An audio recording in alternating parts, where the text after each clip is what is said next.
Alors, oui, ça y est, c'est parti. Bonjour à tous. Bienvenue sur ce direct où j'ai le plaisir aujourd'hui d'interviewer Jean-Claude Côté-Moine. Bonjour Jean-Claude. Bonjour Dominique. Euh, Et, Jean-Claude, forcément, je suis hyper honoré de l'avoir à mes côtés aujourd'hui. Et c'est sincère. C'est vraiment un énorme plaisir. D'abord pour l'homme d'affaires, bien évidemment, mais aussi pour l'homme de cœur. Et je crois qu'il n'y avait pas meilleur endroit pour une interview de ce style-là sur mon conseiller à du cœur, parce que tout le monde connaît l'engagement de Jean-Claude aujourd'hui avec la fondation Jeff Pack, dont il nous parlera tout à l'heure. Alors, Jean-Claude, vous êtes aux Philippines, je crois, en ce moment, hein, c'est ça? exact, exact. Voilà, donc en direct depuis les Philippines. Alors, si vous me le permettez, Jean-Claude, avant d'entamer et de parler business, je crois qu'on le sait tous, la période actuelle n'est pas vraiment propice à parler business. Alors, on va parler, parce qu'on va parler de vous, on va parler de votre histoire, mais j'aimerais qu'on aborde un sujet qui, je sais, vous tient à cœur. On subit tous actuellement le Covid-19 et habituellement, dans nos informations, nous, en Europe et plus largement en Occident, lorsque tout va bien, eh bien, on va chercher la mouche qui vole de travers au bout du monde là-bas pour ramener des mauvaises nouvelles et pour alimenter. Et comme par miracle, aujourd'hui, on parle du Covid-19, mais on a l'impression que c'est un petit peu comme le nuage de Tchernobyl, c'est-à-dire que ça s'arrête à l'Europe, aux États-Unis aussi, parce qu'on aime bien se comparer, surtout avec les dérapages qu'il y a actuellement. Mais au-delà, on parle de Covid-19.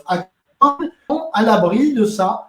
Et j'aurais bien aimé que vous puissiez nous dire, alors d'abord, comment vous, personnellement, vous allez, vous vous portez, puisque vous êtes sur place là-bas, et puis quelle est la situation. Alors, on n'est pas là pour faire un flash info, mais je crois que c'est important quand même d'en parler un petit peu. Oui, bien, écoutez, d'abord, moi, je suis en confinement aussi depuis 3 semaines, donc j'ai la chance d'être dans un appartement confortable. Et puis, contrairement aux immeubles voisins, j'ai l'autorisation d'aller sur un toit-terrasse. Nous sommes peu nombreux, hein, puisque tout le monde a fui, les rapatriés sont rentrés dans leur pays. Donc l'immeuble est vide à 90%. Il y a une centaine d'appartements, dont nous sommes qu'une dizaine ou une quinzaine d'occupants. Et je vais régulièrement marcher sur le toit des terrasses pour bouger un peu les gens, c'est m'aérer. Euh, donc on est en quarantaine, nous sommes autorisés à sortir qu'avec un document, un petit peu comme en France, un document par famille, hein, une seule personne, et d'aller faire des courses alimentaires. Bon, pour moi, j'ai de la chance, c'est juste en face, j'ai 100 mètres à faire. Et puis les pharmacies, sinon tout est bloqué. Les aéroports sont bloqués, les bateaux, puisque les Philippines, c'est 7200 îles, donc il n'y a plus de communication. Chacun est cloîtré. Mais la grande différence, effectivement, il y a le coronavirus, comme partout dans tous les pays du monde. Partout. La seule chose, c'est qu'ici, les nouvelles officielles ne reflètent pas, absolument pas la vraie situation. Hein. On ne connaît pas les statistiques. Les gens qui meurent dans les hôpitaux, on peut les comptabiliser à la limite, mais ce sont les riches qui ont les moyens d'aller dans les hôpitaux privés pour se faire soigner. Et les pauvres, là où il y a plus de dégâts, ils n'ont pas accès à ces hôpitaux privés. Ensuite, les hôpitaux publics, déjà en temps normal, ils n'ont pas les moyens d'accueillir tout le monde. Il y a des files d'attente pas possibles pour les cas traditionnels. Alors avec ça, donc les statistiques, on ne peut pas les avoir. Et je ne pense pas qu'il y ait une volonté du gouvernement ou du président de les rendre officiels. Voilà en gros. Alors les moyens, ils sont dérisoires. Ils sont dérisoires. Il n'y a pas suffisamment d'équipements. Donc les dégâts, on ne les connaît pas. Mais ils doivent être effarants. Effarants. Alors là-dessus, en dehors de la santé, de la maladie, des décès, se grève un problème économique. Ici, aux Philippines, comme dans beaucoup de pays sous-développés, comme le sud de l'Amérique ou l'Afrique, il faut savoir que quand dans une famille qui sont souvent nombreuses, de 8, 10, 12, 15 personnes, il y a une personne qui travaille, une personne qui a un salaire. Or, tout le monde est à l'arrêt de travail. Le bâtiment qui était pas mal là où je vis à Cebu, qui était très important, Moi, les immeubles qui sont en face de moi, là, il y a plus personne. Donc, comment vont vivre ces familles de 10, 12, 15, 18 personnes? On craint des émeutes. Il y a des émeutes qui ont commencé à Manille. Le président a autorisé à tirer à balles réelles. Donc, que va-t-il se passer au niveau économique dans un mois d'ici? Personne ne le sait. Voilà un petit peu la situation aux Philippines concernant le coronavirus. Alors, c'était, voilà, ma question, effectivement, était un peu orientée parce que c'est vrai que dans les pays, alors pour avoir vécu moi-même dans un pays en voie de développement, c'est vrai que, voilà, on n'imagine pas que les conséquences sont bien pires. Alors, en plus, il y a le mode de vie aussi. Il y a le mode de vie.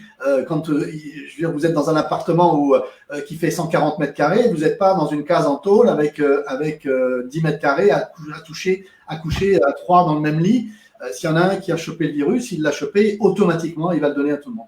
Donc, je pense qu'on sous-estime, et c'est ce qui me gêne, et c'est pour ça que je voulais aborder ça avec vous, parce que je sais que vous êtes un homme de cœur. Et voilà, on ne parle pas du tout de ça, et voilà, ça va être bien pire que nos petites préoccupations. Alors attention, je minimise pas l'impact et qu'il y a beaucoup de décès aussi en France, mais quand on parle de notre impact de confinement, notre impact économique, qu'est-ce qui va se passer après? Il faudrait aussi qu'on de temps en temps on regarde un petit peu à l'extérieur et qu'on n'oublie pas. Il n'y a pas que les mouches qui volent de travers dans ces pays-là. Il y a aussi des problèmes importants.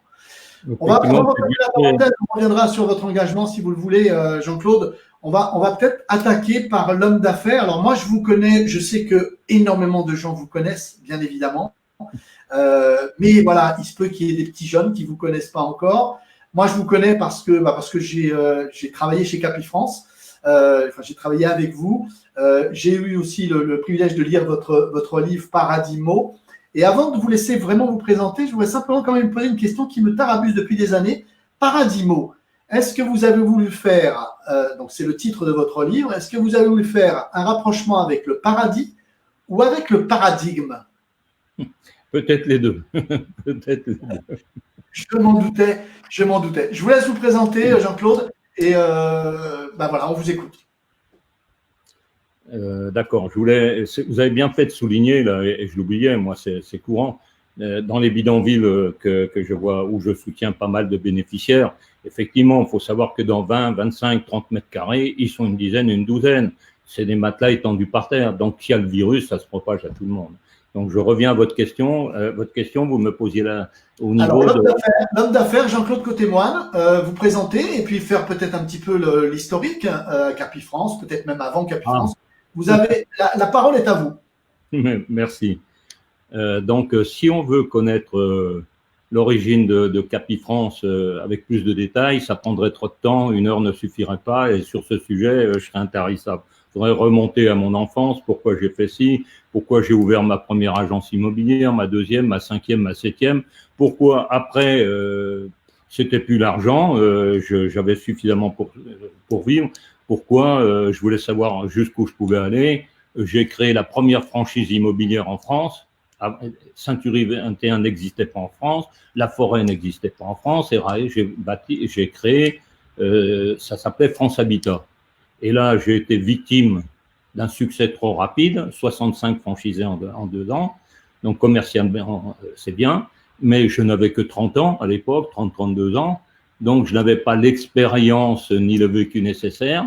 Je ne savais pas, je le sais maintenant, que plus on développe, même quand un créneau est bon, plus on le développe rapidement, plus on a besoin de trésorerie. Et bizarrement, malgré le succès, je me suis retrouvé sans trésorerie. J'ai tout perdu, mes biens, tout ce que j'avais économisé, etc. Et puis j'ai recommencé beaucoup plus humblement, à zéro, avec une petite agence immobilière où j'étais le seul agent, et je faisais depuis la maison, comme un capicien ou comme un agent commercial dans un autre réseau. Hein, donc voilà ce qui s'est passé. Et puis par la suite, j'ai remonté la pente. J'ai fait là aussi c'est d'autres épisodes. J'ai géré des immeubles sociaux à la Paillade, bien réputés à Montpellier, hein, pas que pour le foot, hein, c'est la zone avec 150% d'immigrés, la drogue, etc. J'ai géré ça pendant plusieurs années. Là aussi, je pourrais écrire un livre. Et puis après, avec ma fille Christelle, qui était venue m'aider à gérer à la Payade, on a recréé une agence traditionnelle, normale. On a fini par avoir une douzaine de commerciaux. Et puis j'avais une revanche à prendre. Toujours, ce qui m'a guidé, c'est d'alimenter ma famille, pour voir aux besoins de la famille. Mais une fois que les besoins étaient pourvus, j'ai toujours eu pour ambition de savoir jusqu'où je pouvais aller, hein, quelles étaient mes possibilités. Donc, ce n'était pas l'argent qui me guidait. Et j'avais une revanche à prendre par rapport à mon échec comment ça s'appelle, trou de mémoire fréquent à mon âge, de France Habitat. J'ai tiré les leçons de cet échec et j'avais une revanche à prendre. Donc, dans ma tête, j'avais déjà le concept de Capifrance embryonnaire. Et ensuite, je tombais enfin au bon moment, ça pouvait se faire pour différentes raisons qui n'auraient pas pu se faire autrefois.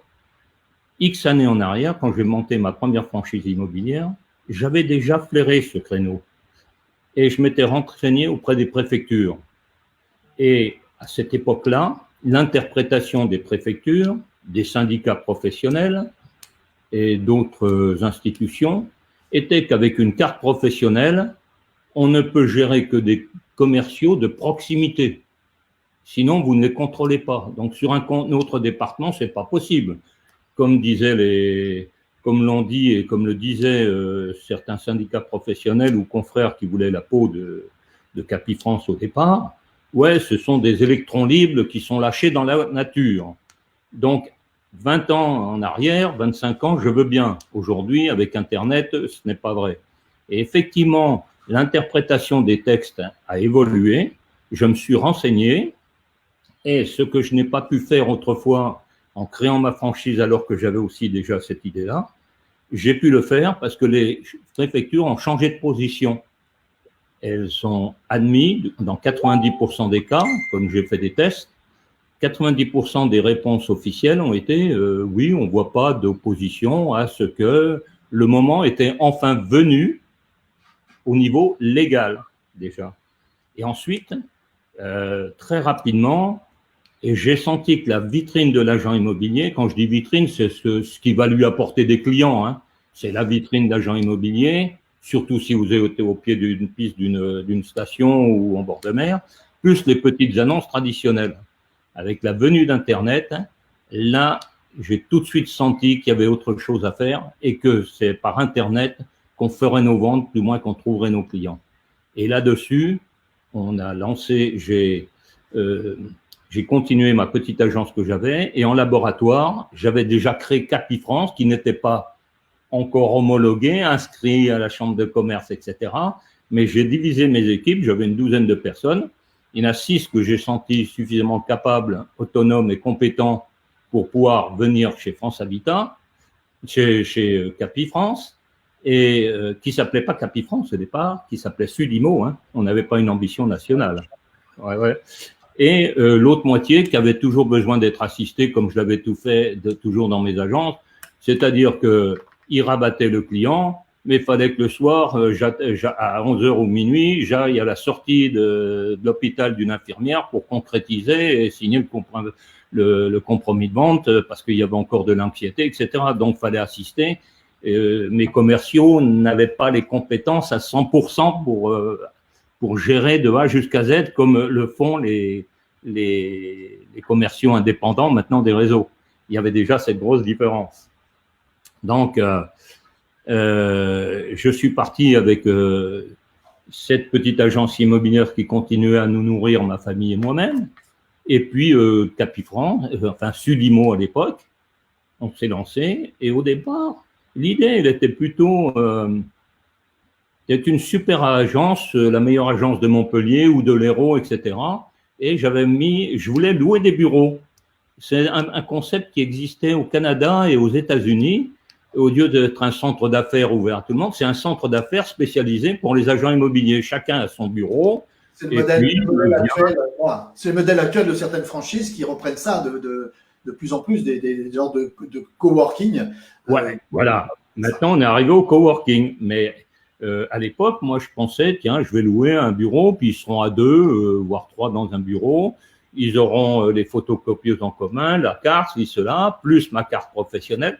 Ça n'a pas marché. Et les réflexions que j'avais, là maintenant, tous les réseaux qui défoncent des portes ouvertes, hein, quand je recrutais un commercial, que je formais, et qu'en plus, je lui disais, faut payer un package et un bureau, et ils disaient, attendez, non seulement je bosse Bourgeois, il faut que je vous paie, alors que sur mon package de l'époque, comme je ne pouvais pas négocier les prix, j'étais trop petit avec mes 12 ou 15 ou 20 ou même ou 30 ou même 50 commerciaux, je ne pouvais pas négocier les prix à se loger. Donc mon package qui me revenait pas loin de 800 € à l'époque, je le faisais payer 100 €, une centaine d'euros, et il râlait. Donc il a fallu changer. Au début, j'ai donné mon package gratuit. Après, j'ai monté un peu le prix, tout doucement. Au début, on a perdu de l'argent avec la famille. On a vendu des appartements qui étaient prévus pour la retraite, etc. Le temps de passer le cap. Tu peux pas demander à quelqu'un, en plus, pour fabriquer un package, on n'avait pas la force de négociation des supermarchés, etc. au départ. Donc, on avait les prix comme toutes les agences immobilières. Donc, quand on fait le total de tout ce que ça coûtait, c'était des sommes astronomiques. Il fallait symboliquement demander quelque chose pour habituer les gens, mais on ne pouvait pas demander le vrai coût. Voilà des débuts de il n'y avait pas d'ambition nationale au départ. Au début, il n'y avait pas d'ambition. Non. Je disais, bon, on va être les meilleurs de l'Hérault, de Montpellier d'abord. Alors, quand je dis l'Hérault, toujours dans un coin de ma tête, mais pour ne pas passer pour un bouffon, après, moi, j'ai déjà le Languedoc-Roussillon. Et quand j'ai le Languedoc-Roussillon, dans ma tête, je le dis pas aux autres parce que pour pas passer pour un bouffon, mais je me dis, mais attends, on va se faire Occitanie. Puis après, pourquoi pas, on irait sur Côte d'Azur. C'est comme ça que ça s'est passé. Ah tiens, on a eu une candidature sur la Côte d'Azur, on la prend, puis tout d'un coup, on s'infiltre. Mais j'ai toujours eu le complexe de Paris et la région parisienne. Donc, on a d'abord fermé la capitale avant d'y entrer. Mais c'est comme ça que ça s'est passé, petit à petit. Quelque part, vous l'avez assiégé, quoi. On s'est amélioré, on a assiégé Paris, puis ensuite on est rentré. Et il faut dire qu'il y a deux marchés. Hein, il y a deux marchés différents. Il y a le marché parisien et il y a le marché en province. Hein. Marché parisien, quand tu as le bien, c'est gagné. Quoi. Le plus difficile, c'est d'avoir le bien, c'est pas de trouver le client acheteur. En province, c'est pas forcément ça. Ça dépend des époques, si elles sont prospères aux vendeurs ou à l'acheteur. C'est un petit peu la même situation quand on trouve intramuros sur Lyon, intramuros sur Aix-en-Provence, intramuros sur Montpellier aussi maintenant, ou sur Marseille. Quand on est vraiment au cœur de ville, c'est vrai que c'est quasiment un autre métier. Moi, je le vois en tant que formateur quand on forme et qu'on s'adresse à des gens hétéroclites, hein, puisqu'on a des gens qui viennent de toutes les régions.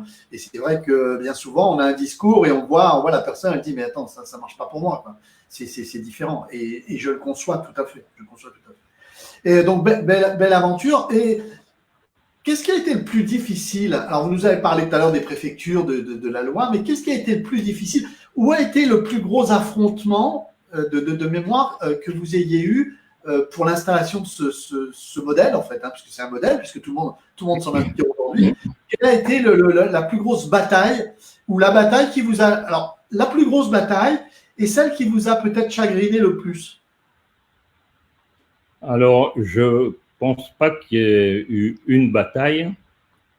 Ça a été une bataille depuis la création jusqu'au jour où il y a eu la cession à François Pinault. Là, attention, on met des dérapages, choisissons mes mots, mais les chiens ont fini d'aboyer. Les opposants ont baissé les bras. Ils ont compris que si François Pinault s'intéressait à Capifrance, c'est que pour eux, la bataille pour nous arrêter était perdue. Sinon, vous ne pouvez pas imaginer à tout le moment, que ce soit au début ou à la fin, les contrôles, nous devions d'être exemplaires. Toutes les mauvaises choses de la coprofession, et Dieu sait si je les connais, hein, le manque de formation, pas de mandat, publication. On peut vanter la profession, mais il y a aussi beaucoup de choses où le recrutement de gens qu'on ne déclare pas, on les déclarait 6 mois après, où ils échouaient. Enfin, hein, je suis un vieux de la vieille dans la profession. Nous devions d'être exemplaires à tout point de vue. Et sur tous les contrôles, nous sommes passés. Nous avons été exemplaires. Mais c'est lassant quand sans arrêt, même les gens qui venaient nous contrôler, à un moment, la répression des fraudes, et tout ça venait au fur et à mesure que nous nous développions sur les autres départements. Vous avez des notables qui ont des amis bien placés, donc un commercial capicien qui se trouvait sur le département de la Creuse, ou j'en sais rien, ou de la Moselle, on lui tombait dessus et on envoyait de la répression des fraudes au siège à Montpellier pour vérifier si mes mandats étaient bien en règle, si on avait de ci, cela. À la fin, le gars de la CRF, là, de la répression des fraudes, il venait poser son dossier sur la table de mon bureau, puis il allait à la machine à café pour me montrer d'où ça venait.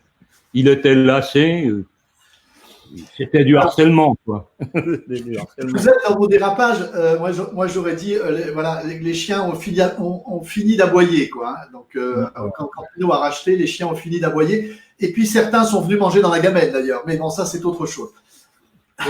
J'ai plein de citations à ce sujet, notamment même un président de FNAIM qui, tout en critiquant, a monté son petit réseau départemental. Il a fermé certaines de ses agences pour finir par faire une seule ou deux agences. Il en avoir 10, ça coûtait moins cher, etc. Hein. Beaucoup ont suivi. Donc une bataille, vous confirmez, donc une bataille de tous les jours, tant que vous étiez à la tête de Capifrance, une bataille de tous les jours. Donc c'est d'autant plus beau et à votre actif, parce que c'est vrai qu'aujourd'hui, voilà, je veux pas faire de grandes phrases, mais c'est vrai que vous avez permis quand même à un tas de gens d'acquérir, de travailler, parce que dans le monde actuel du travail, c'est pas forcément facile de trouver du travail sans se prendre soi-même en main. Et puis, vous avez conduit des gens qui sont indépendants et qui, moi je le vois tous les jours quand je fais des formations, des gens qui voilà, qui échangeraient pas aujourd'hui leur métier, qui ont une véritable façon de vivre qu'ils n'auraient pas pu trouver ailleurs. Et ça, c'est voilà, je pense que c'est pour ça que je me permets de vous dire que je suis vraiment très honoré, parce que pour moi, vous avez changé beaucoup de choses, et je comprends donc maintenant paradigme, je comprends beaucoup votre livre, encore plus aujourd'hui. Nous avons changé toutes les règles de l'immobilier. À l'époque, c'était inconcevable. On a changé toutes les règles de l'immobilier en donnant plus de moyens, en rémunérant beaucoup mieux nos commerciaux et en ayant des honoraires on ne peut plus corrects sans les brader pour autant. De dire, ça a été un bouleversement incroyable dans la profession. Donc là maintenant, des tas de réseaux sont montés, petits, moyens, plus gros, mais les portes ont été défoncées, sont ouvertes, quoi. Après, ils ont des variantes, chacun rajoute sa sauce, sa cuisine à sa façon, mais on est très fiers d'avoir fait ce travail de départ. Il y a des tas de détails. On n'était pas autorisé à mettre notre site internet. J'ai dû me battre avec Midi Libre, etc. J'ai dû me battre à l'époque avec une filiale de Se Loger là, qui créait les audiovisuels, parce qu'on ne pouvait pas mettre le numéro des téléphones des agents commerciaux, il fallait mettre le numéro de l'agent. Mais les gens ne peuvent pas s'imaginer. C'est-à-dire, au nom du protectionnisme, chacun interprétait la loi comme il l'entendait. Bien sûr. Ça. Et puis la pression, hein, même que ça soit de Se Loger et d'autres, par rapport aux autres professionnels qui faisaient pression pour eux, on va vous quitter, on passera plus vos annonces si vous permettez à Capi de passer ses annonces. Ça allait très loin. Alors ça on le retrouve encore, c'est pas tout à fait disparu ça, hein, on le retrouve encore entre, moi j'ai travaillé en Corse assez longtemps, et voilà, il y avait une pression de la part des agences qui disaient, voilà, si vous prenez les mandataires sur telle communication, nous on s'en va, et ça existe toujours, alors notamment dans le neuf, où il était très très compliqué de faire du neuf, parce qu'il y avait, alors je sais pas comment c'est aujourd'hui, parce que j'ai quitté il y a 2 ans, mais c'est vrai qu'on il y a toujours des tollés qui se lèvent, et des tollés générales qui se lèvent. Juste une question, alors vous n'êtes pas obligé de répondre. Par rapport à ce qui se passe aujourd'hui, alors je vous demanderai tout à l'heure quel est le regard de l'immobilier aujourd'hui, mais par rapport à ce qui se passe aujourd'hui, puisque vous l'avez dit vous-même, c'est vous qui avez fait bouger les lignes, c'est vous qui avez... Est-ce que vous n'avez pas de temps en temps, je ne sais pas si vous êtes encore vraiment en contact avec ce qui se passe sur le terrain, est-ce que vous n'êtes pas de temps en temps en train de vous dire, mais est-ce que j'ai pas en fait ouvert un peu la boîte de Pandore? Exactement. Je suis très content d'avoir ouvert cette porte, j'ai qu'un regret, et j'ai des amis très proches que j'aime bien, qui ont monté des systèmes où je pense que, comment je vois la profession de l'immobilier. Bon, il y a l'agent immobilier avec sa carte professionnelle. Ensuite, vous avez des agents commerciaux ou des agents salariés qui ont le droit de signer des compromis de vente, etc., etc. Et puis ensuite, nous avions des indicateurs occasionnels. Et ceux-là, de par la loi, à l'époque, à mon époque ancienne, nous pouvions les rémunérer au point de vue fiscal une fois par an, par hasard, éventuellement 2 fois, mais ils n'avaient pas de carte professionnelle, de sous-carte professionnelle, comme on doit en demander une à une. Ce n'était que des indicateurs occasionnels. Il n'y en avait pas, il y en avait très peu, et chaque agent commercial se faisait son carnet d'adresses pour avoir en gros des informateurs. De recommandations, oui. Aujourd'hui, il me semble que certains réseaux, et effectivement, bon, c'est le boucher, c'est le charcutier, ils font peut-être même pas d'affaires dans une année ou c'est surtout du recrutement plus que de la vente. Bon, je pense peut-être que de ce côté-là, on devrait laisser l'accès à la profession, et je pense qu'on y va, à des gens qui sont suffisamment formés, suffisamment compétents pour pouvoir informer la clientèle et être à la hauteur. Et là, on devrait exiger peut-être un diplôme de départ ou un certificat en ayant un minimum de jours et d'heures de formation et puis une formation continue. Il faudrait vraiment aller vers ça. Le client, il doit avoir affaire à des gens compétents et non pas simplement des rabatteurs. C'est mon point de vue personnel, ça n'engage que moi. Oui, oui, mais je voulais l'avoir. On partage le même, et je voulais, voilà, c'est bien que vous ayez répondu, et je vous en remercie. Alors, vous disiez tout à l'heure Pinot, donc il y a eu Pinot, et puis après, il y a eu une expérience. Alors, on va être clair et transparent avec le public. Je vous ai demandé si on pouvait en parler parce que moi, ce que j'apprécie chez les hommes qui réussissent, c'est pas quand ils me parlent que de réussite, c'est aussi quand ils me parlent de leur échec, parce que et vous avez déjà commencé à en parler tout à l'heure, parce que c'est là où on s'aperçoit que l'échec fait partie de la réussite. Et que bien souvent, d'ailleurs, s'il n'y a pas eu d'échec, il n'y a pas de réussite. Ceux qui disent ça, en règle générale, c'est qu'ils cachent leur échec, ils en ont honte. Et pour moi, c'est un grave défaut. Alors après Pinot, il y a eu une petite tentative.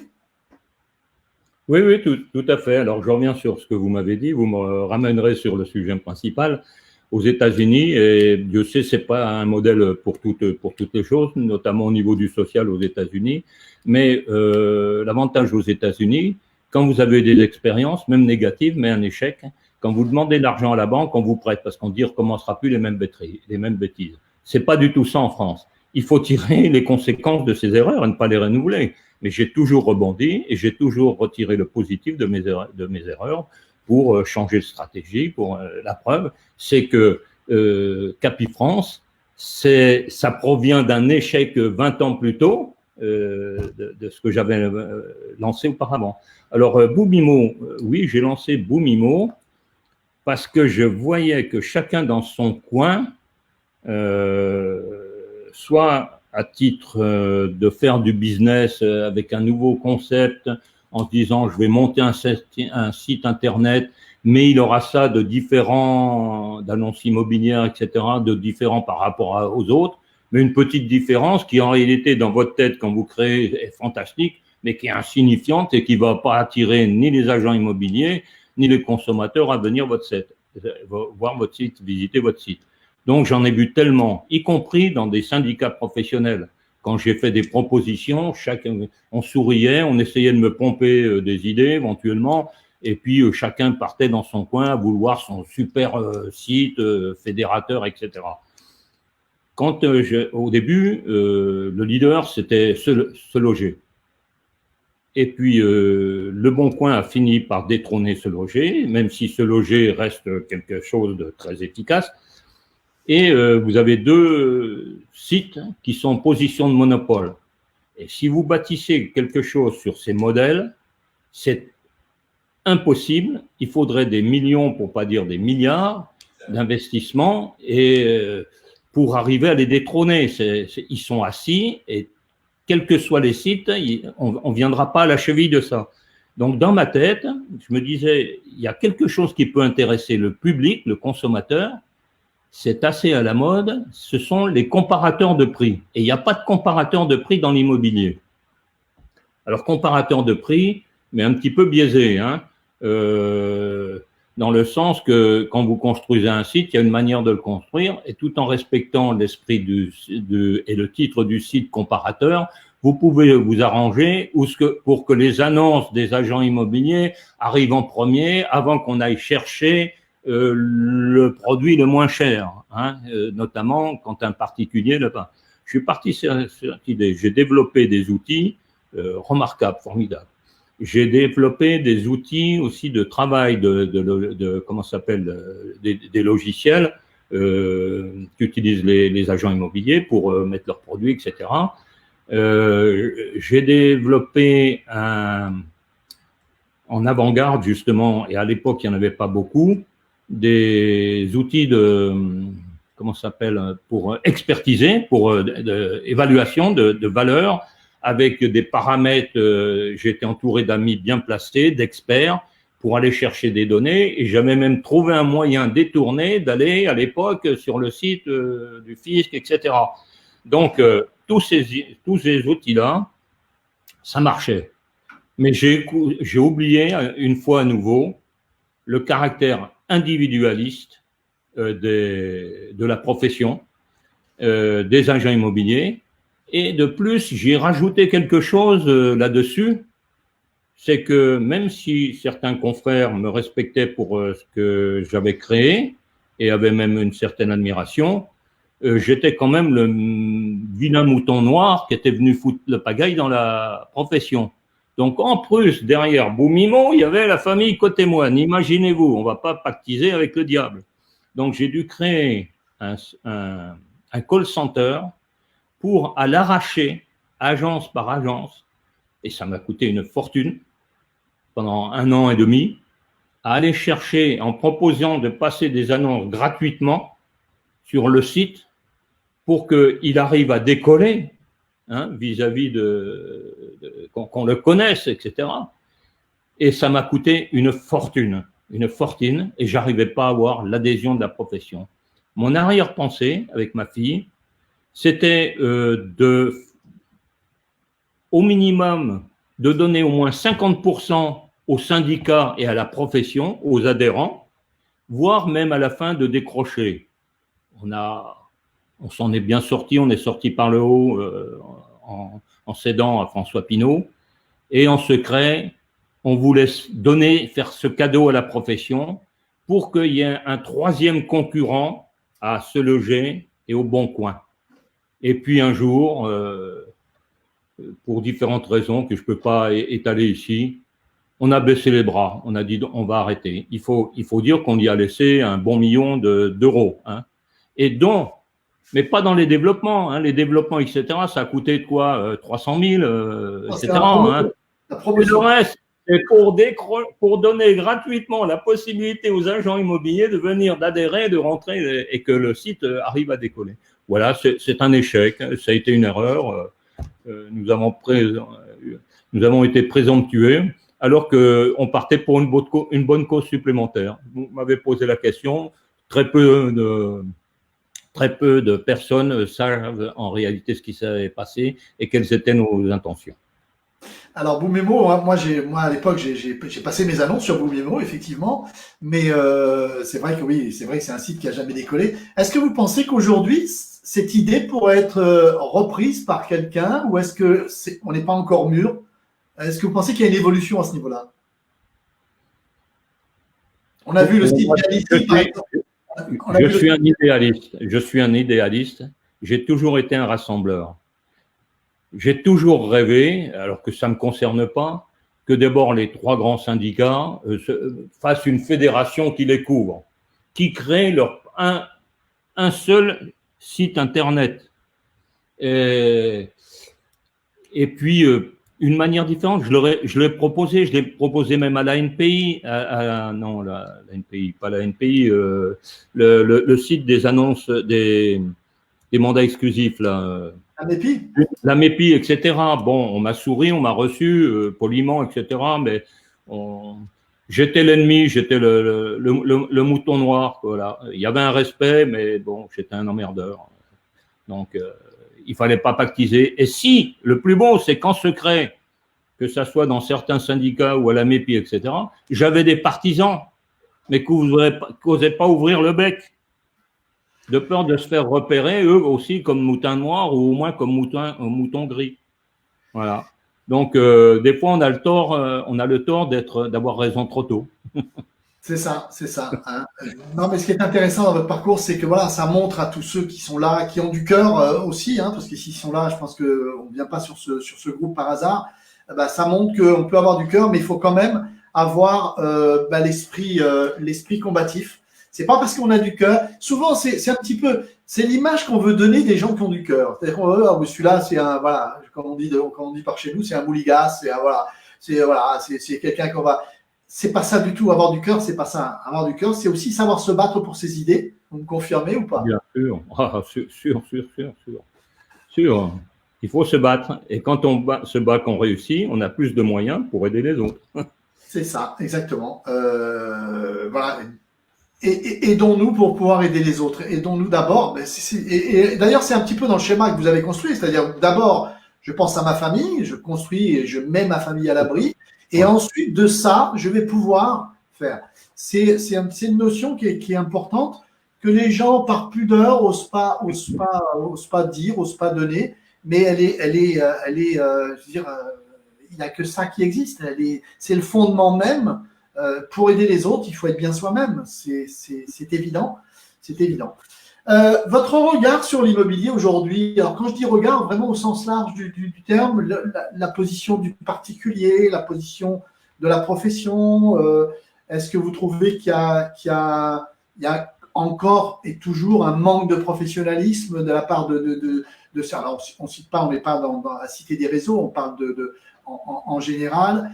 Comment vous voyez un petit peu les choses, si toutefois vous les observez toujours? Ça m'étonnerait que vous les observiez plus d'ailleurs. Je les observe, mais de loin. Hein. Je suis plus dans le coup comme vous maintenant sur le terrain, bien que ma famille, on a encore des petites sociétés de marchands de biens, de construction, enfin à petite échelle, etc. Donc on est encore un peu dans le coup, mais pas dans les mêmes proportions que vous. Je pense qu'il y a eu quand même une amélioration. Et là aussi, Capi France a été un exemple. On a donné des formations gratuites. On a laissé tomber la course aux subventions pour pouvoir aller auprès d'organismes, ceci, cela. En gros, l'idée, c'était, je sème une graine, je l'arrose, elle pousse, elle me rapportera plus tard. Donc, on a pris le risque de former, mais c'était pas un risque, c'était un risque calculé. Et c'est pour ça. Je pense que dans l'ensemble de la profession, aujourd'hui, on forme beaucoup plus qu'il y a 20 ans en arrière. Mais alors, moi, j'ai connu une époque, j'espère que la profession ne me tombera pas sur le dos avec ces mots-là, du moins les anciens. Moi, j'ai connu, on embauchait n'importe qui, n'importe quoi, 1 heure, 2 heures de formation et on te jetait sur la route pour aller pêcher dans les boîtes à lettres, des tracts ou pour ramener des affaires. On ne déclarait pas la personne, bien entendu. On lui disait, je te déclarerai à ta première affaire. Enfin, j'ai connu tout ça. Aujourd'hui, je pense que ça doit être de plus en plus rare et qu'il y a une meilleure formation, que ce soit dans les réseaux, que ce soit dans les franchises, que ce soit à titre individuel dans les agences. Il y a beaucoup plus de compétences et de formation. Et je pense qu'il faut qu'on améliore et qu'on durcisse ça. Voilà comment je vois au niveau déjà des compétences. Après, le marché de l'immobilier, c'est toujours mon rêve. Je vous dis, je suis un idéaliste et je pense pas que, je crains, alors que je suis un optimiste, qu'on n'y parvienne pas. L'individualisme de la profession, ça tue tout. Alors qu'ensemble, on l'a sur tous les slogans, qu'ils soient politiques, etc., parce que c'est vrai ce mot ensemble.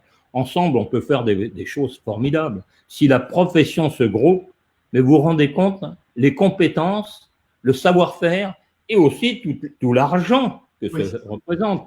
Donc, on pourrait bâtir, c'est plus à moi de le faire. Moi, mon temps est fini. Je veux bien être consultant et donner des idées gratuites, etc. Et ça viendra si vous me branchez sur des sujets. Mais la profession devrait se grouper pour bâtir en commun des choses qui vont faire, qui pourront être beaucoup plus performants et moins maqués par des sites comme Se Loger ou Le Bon Coin. Ça coûte une fortune à chaque agence, à chaque individu qui travaille dans la profession à cause de ces monopoles. Alors aujourd'hui, j'ai plus la solution. Autrefois, je pense que si la profession avait suivi, que ça soit Boumimo ou quelque chose de ce genre, avec un comparateur de prix, on n'aurait pas pu passer devant Le Bon Coin, Se Loger. Mais on aurait été un troisième élément, à prix dérisoire, à prix de revient coûtant, qui aurait pu faire le poids et soulager les budgets de communication des agences et de la profession. Est-ce que j'espère que quelqu'un reprendra une idée dans ce genre-là ou aura une idée meilleure, mais qui soit différente du site traditionnel d'un portail avec les annonces traditionnelles. Ça n'intéresse pas le client en particulier d'aller sur un site comme ça. Pour vous, c'est pas la puissance de ces sites, c'est plutôt l'impuissance des professionnels à se souder et à réellement travailler dans le même sens qui fait qu'on n'y arrive pas?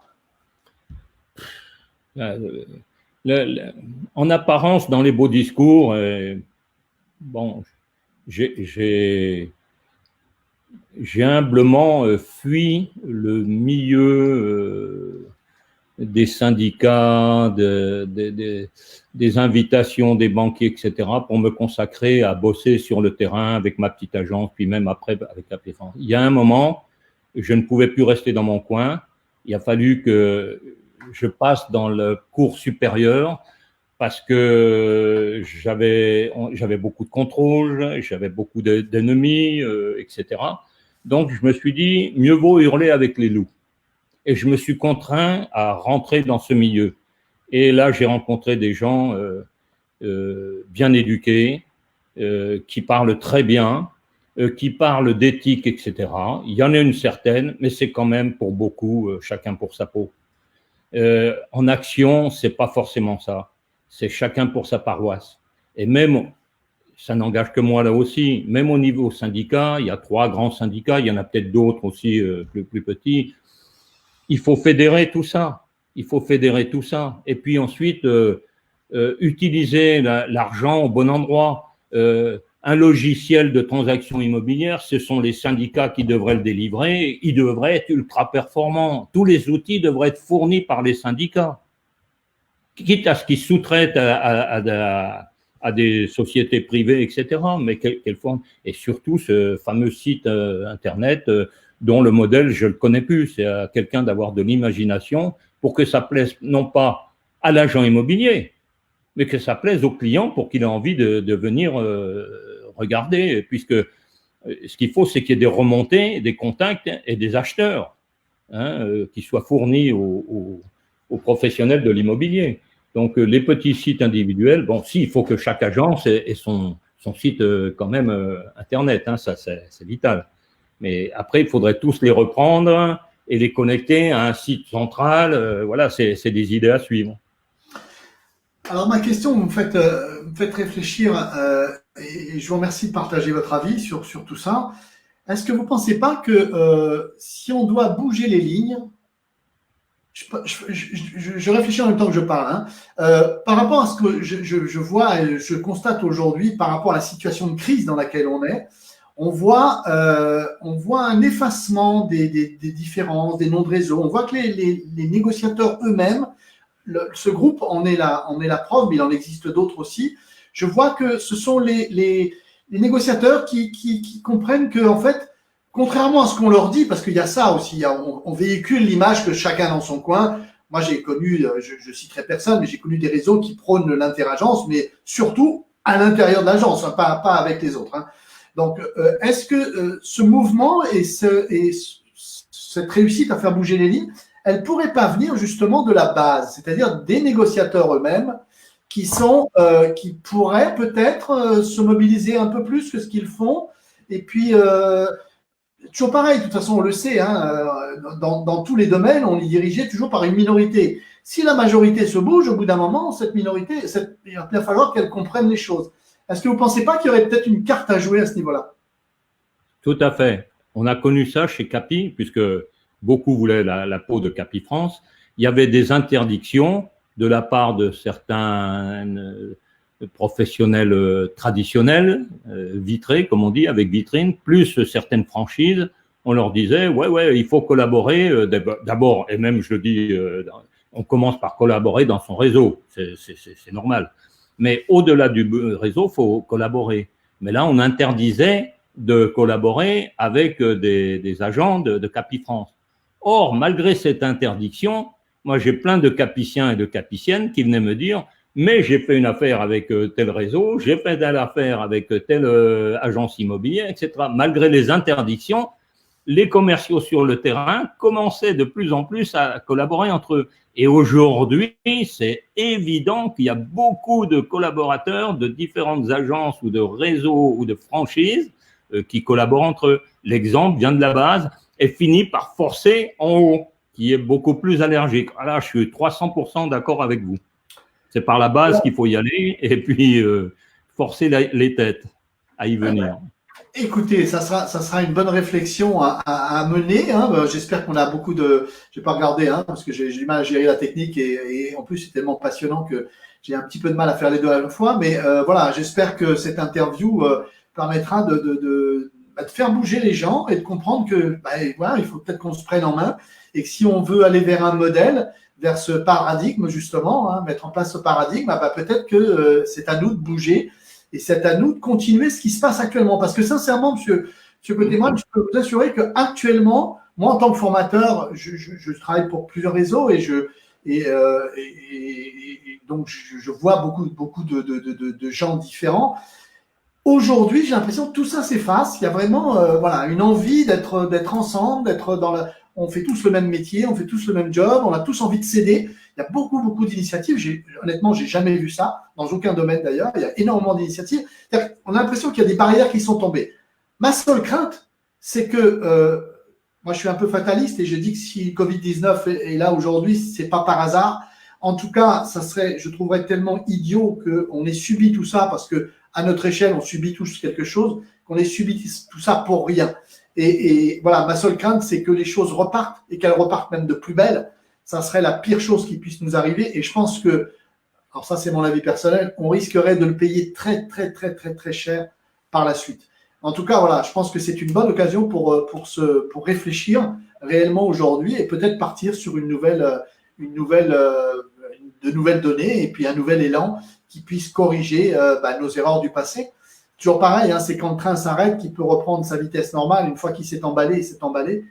Et on a la chance peut-être aujourd'hui, même s'il faut mettre ça entre guillemets, que le train soit à l'arrêt et peut-être que c'est le moment de le faire redémarrer à la bonne vitesse. Je ne sais pas ce que vous en pensez. C'est un bon modèle de pensée, en tout cas. Mais je reviens sur ce que vous avez dit. À la base, il y a beaucoup plus de collaboration, beaucoup plus d'entraide, beaucoup plus de solidarité. Mais pour prendre des grandes décisions au sujet d'outils communs, hein, c'est à la tête que ça se passe. Malheureusement, c'est pas à la base avec les commerciaux qui sont sur le terrain.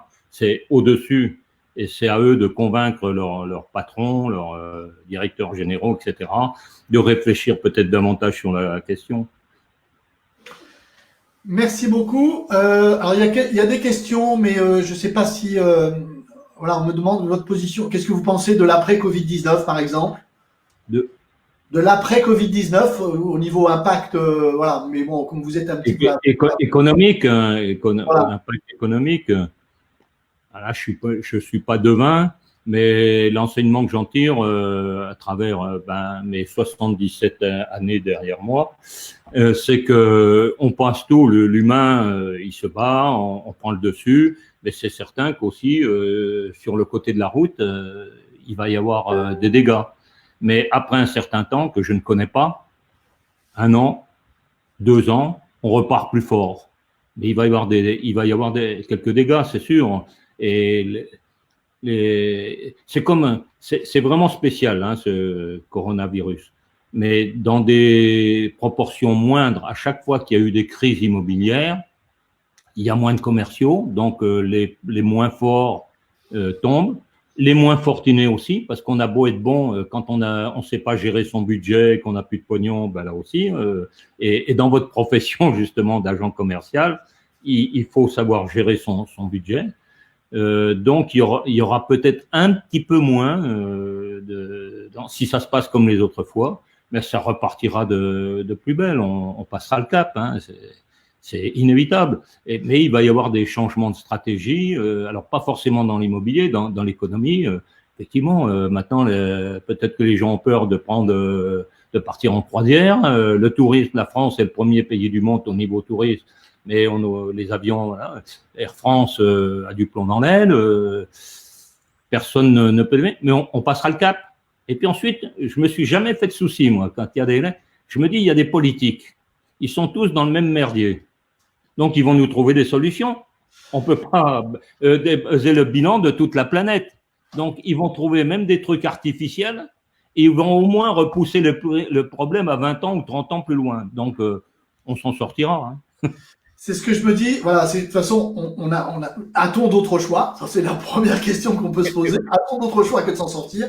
Et puis, dans cette crise, et c'est pour ça que je me suis un peu, sur certaines interventions, je me suis un peu emporté sur le fait que je comprenais pas que des gens puissent comparer cette crise à celle de 2008, parce qu'elle n'a aucune commune mesure. D'abord parce qu'elle est sanitaire, elle est mondiale. Enfin bon, je ne vais pas reprendre ce que je dis un petit peu partout, mais voilà, c'est une crise mondiale et effectivement, il va falloir qu'on s'en sorte tous ensemble, Ouais.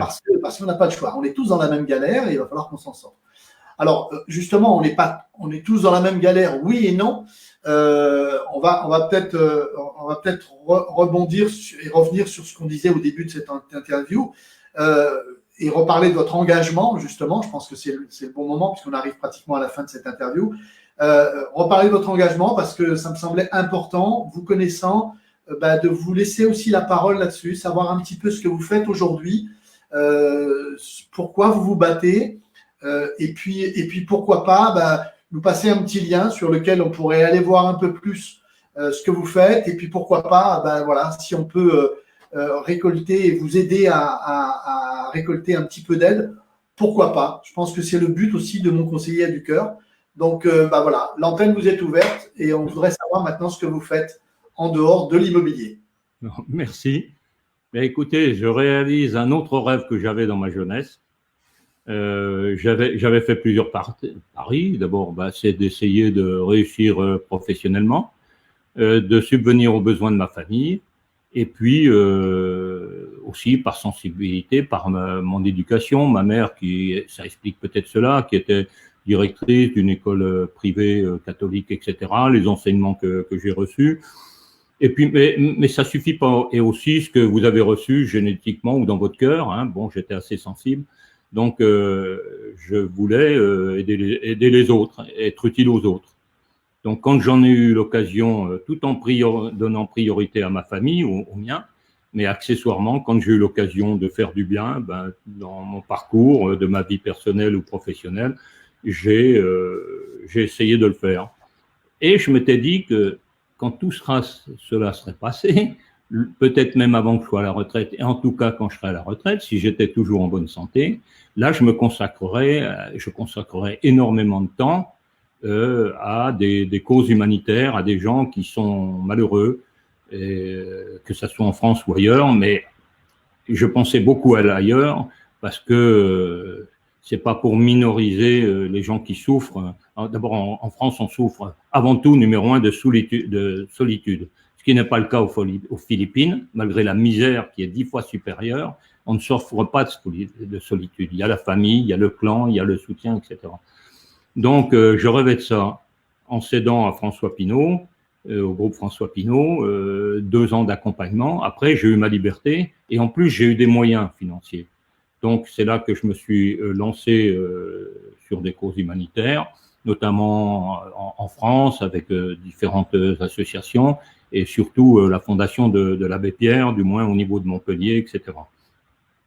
Et avec Terre sans frontières aussi.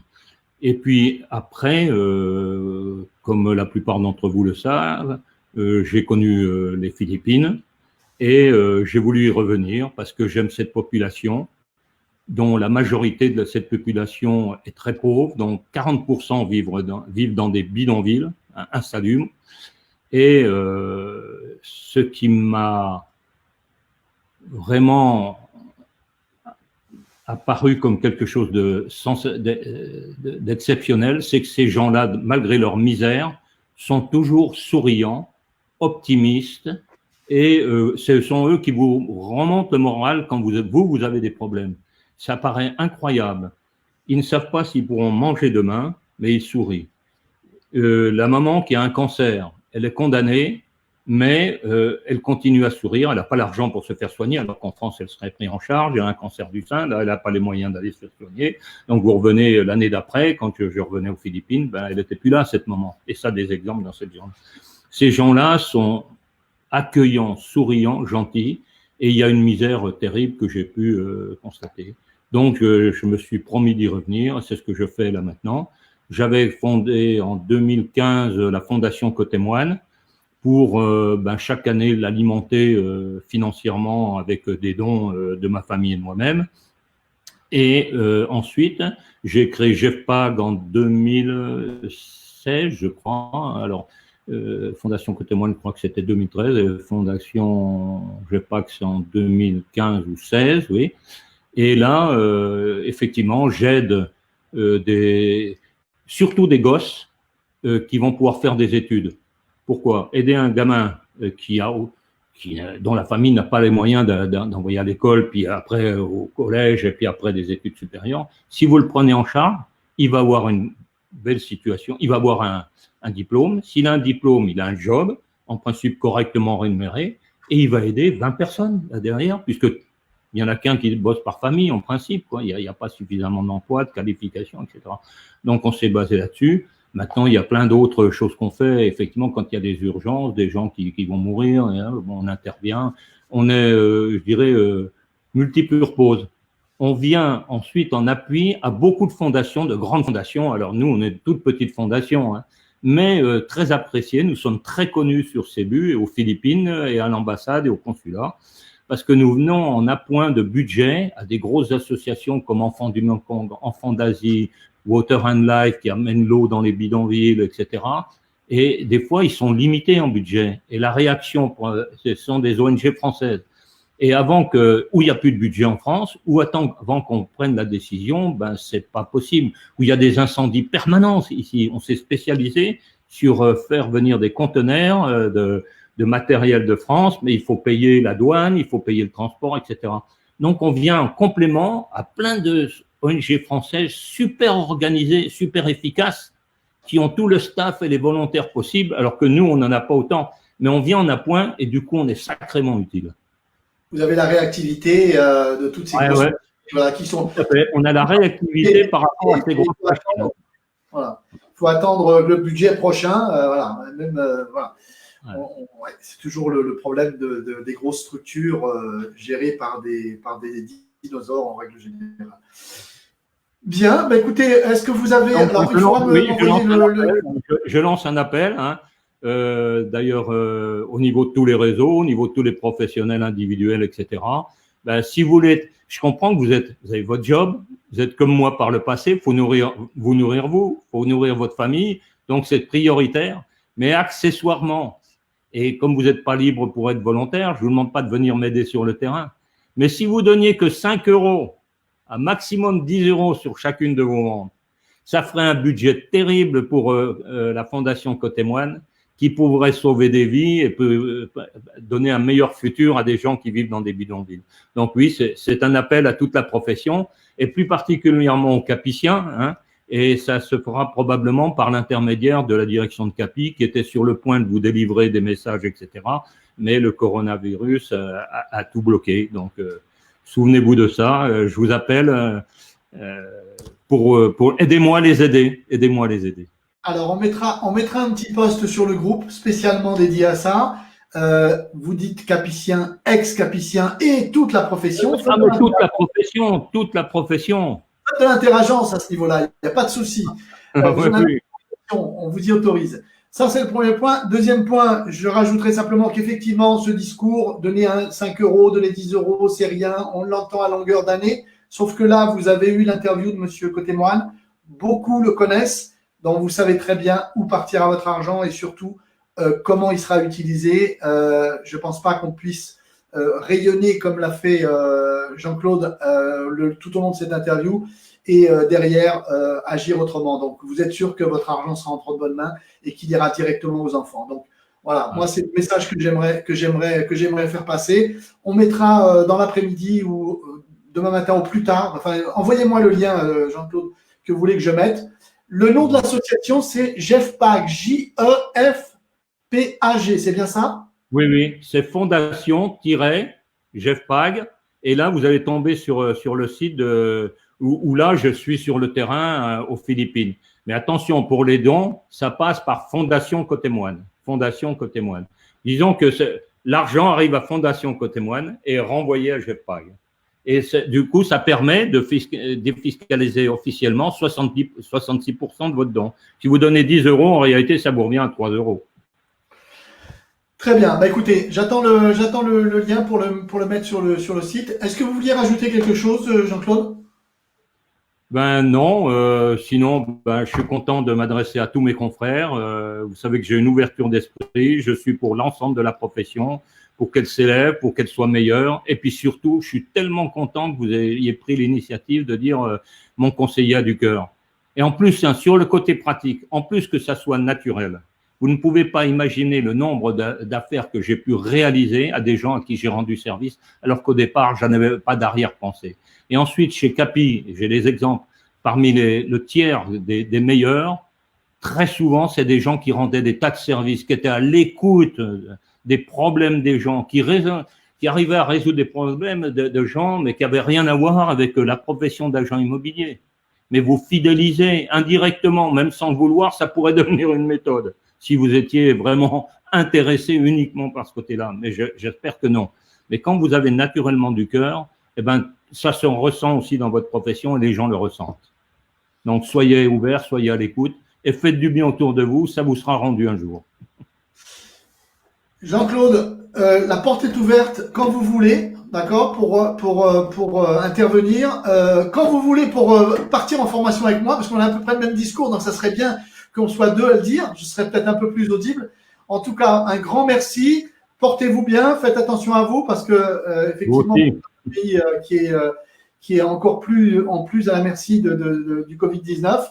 Et puis, je vous dis à très bientôt. En tout cas, je sais qu'on a fait très plaisir à beaucoup de gens de vous voir.